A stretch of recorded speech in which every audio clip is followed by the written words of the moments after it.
नमस्कार साथीहरू, तपाईहरुलाई हाम्रो official YouTube channel the banking एक्सपिरियन्समा स्वागत छ। साथीहरू, हामीले अस्ति भनेका थियौं एभरेस्ट बैंक लिमिटेडले भ्याकेन्सी खुलाएको छ। त्यो भ्याकेन्सीको बारेमा हामीले कसरी अप्लाई गर्ने, त्यसमा के पढ्न सकिन्छ, त्यसको सिलेबस के हुन्छ भने डिस्कस गरिसकेका थियौं। धेरै साथीहरूले क्वेशन गर्नुभयो, सर मोडल क्वेशन पठाइदिनु, मोडल क्वेशन पनि हाल्नु भनेर रिक्वेस्ट गर्नुभएको थियो। त्यही रिक्वेस्टको आधारमा र हामीसँग भएको एभाइलेबल भएको सिलेबसको आधारमा नर्मली यही सिलेबसको आधारमा म्याक्सिमम क्वेशन आउँछ। यसमा मार्क्सहरुको नम्बर अफ क्वेशनहरु तलमाथि हुन सक्छन्। यही क्वेशनको आधारमा रहेर हामीले एउटा मोडल क्वेशन तयार गरेका छौं। अब हरेक दिन हामी लगभग एउटा मोडल क्वेशन एक्जामको लागि हाल्छौं। एक्जाम कहिले हुन्छ भने कन्फर्म छैन। एक्जाम तपाईको लगभग अझ अबको 1 महिनामा हुन सक्छ। सर्टलिस्ट भएको साथीहरुलाई मेल, मेसेज दुवै आउँछ। मेरो जबबाट सर्टलिस्ट भएको नोटिफिकेसन आउँछ। मेल चेक गर्दै गर्नु होला। सर्टलिस्ट भएको साथीहरुको एक्जाम सेन्टर जुन ठाउँमा सिलेक्ट गर्नु भएको छ त्यहाँ मात्र एक्जाम दिन पाइन्छ। त्यसमा अब टर्म्स कन्डिसनहरु, सिलेबसहरु चेन्ज हुन पनि सक्छ।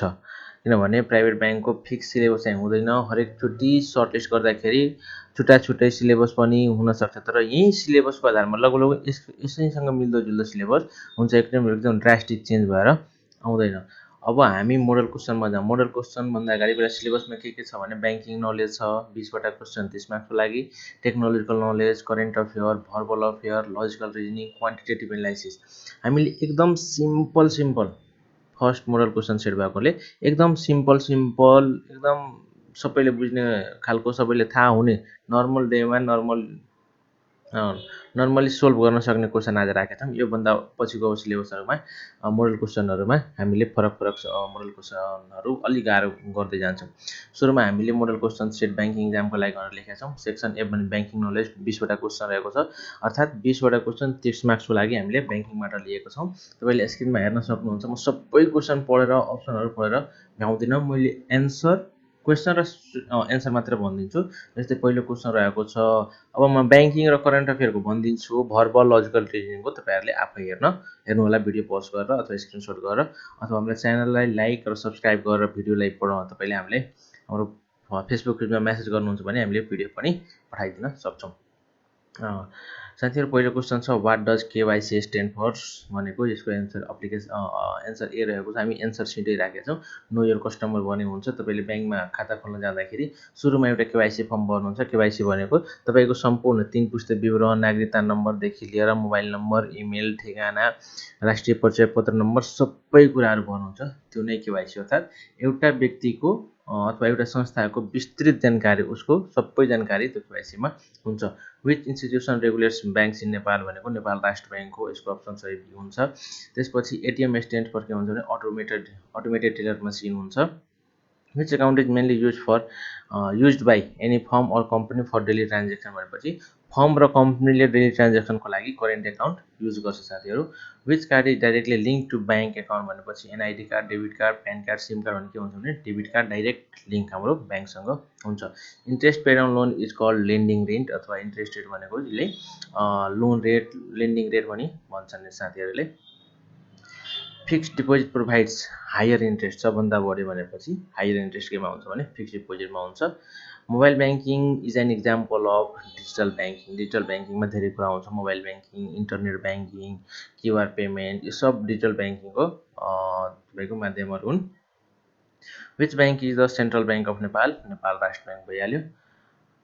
त्यसपछि what is the full form of PIN? Personal identification number भने हुन्छ। पिन भने यहाँ पिन के सन्दर्भमा हो भने तपाईको एटीएम को पिन, डेबिट कार्डको, क्रेडिट कार्डको, मोबाइलको पिन हामी जहाँ फन्ड ट्रान्सफर गर्दाखेरि युज गर्छौं त्यो पिन भने यो सन्दर्भमा छ। Check is a type of negotiable instrument हो।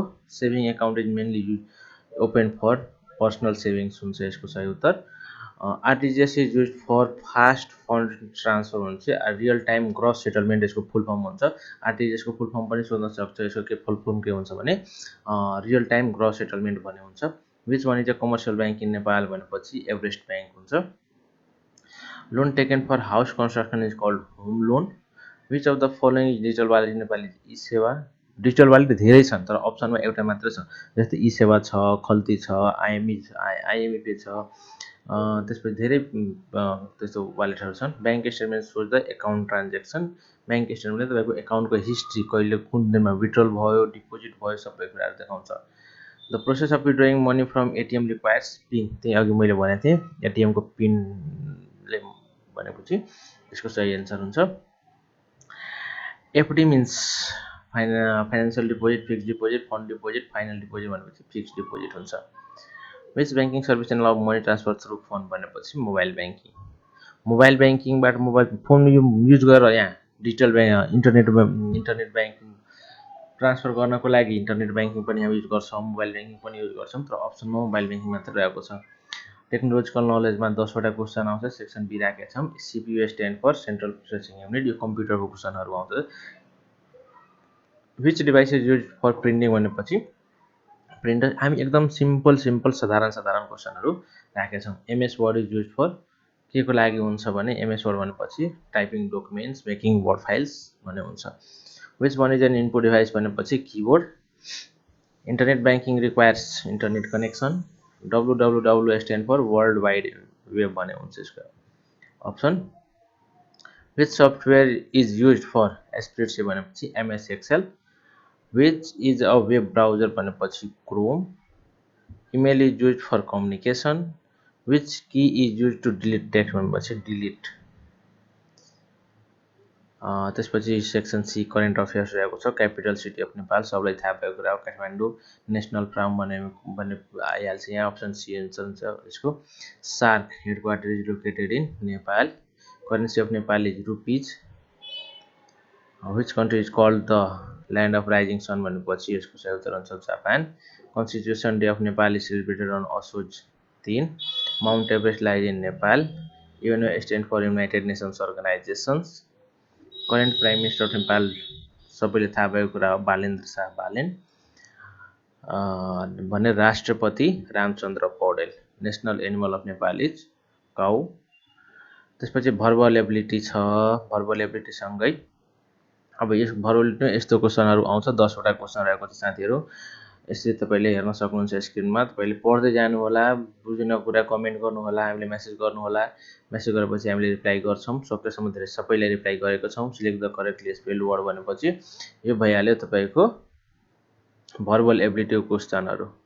त्यसपछि आउँछ यहाँ लजिकल रिजनिङ, 10वटा क्वेसन लजिकल रिजनिङबाट आउँछ। यस्तो क्वेसनहरू आउँछ लजिकल रिजनिङबाट। विच वान इज डिफरेन्ट भनेर आयो। If cat is equal to 24 then dog equal to यस्तो भनेर क्वेसन छ। Find out the odd one out भनेर भनेको छ। वाट कम नेक्स्ट भनेर भनेको छ। यस्तो क्वेसनहरू तपाईँको लजिकल रिजनिङमा आउँछ साथीहरू। त्यसपछि आउँछ क्वान्टिटेटिभ एनालाइसिस भनेपछि, क्वान्टिटेटिभ एनालाइसिस भने म्याथ्स सम्बन्धी क्वेसनहरू आउँछ।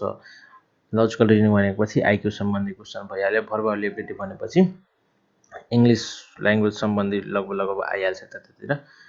यसरी हामीले एउटा मोडल क्वेसन तयार पारेको छौँ 17वटा क्वेसनको, होइन। एकदम साधारण क्वेसनहरू छ, सिम्पल क्वेसनहरू छ। योभन्दा अलि गाह्रो आउँछ, त्यस अलि गाह्रो क्वेसन हामी भोलिदेखि फेरि अपडेट गरिहाल्छौँ।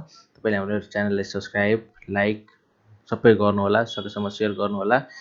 हामीले मोडल क्वेसन हेऱ्यौँ 17वटा क्वेसन्स 100 मार्क्सको लागि। यसरी नै मोडल क्वेसन आउँछ। अब भोलिको दिनमा पनि हामी लिएर आउँछौँ मेरो मोडल क्वेसनहरू। आजको लागि साथीहरू यति राखौँ। हवस् त, थ्याङ्क यू, धन्यवाद।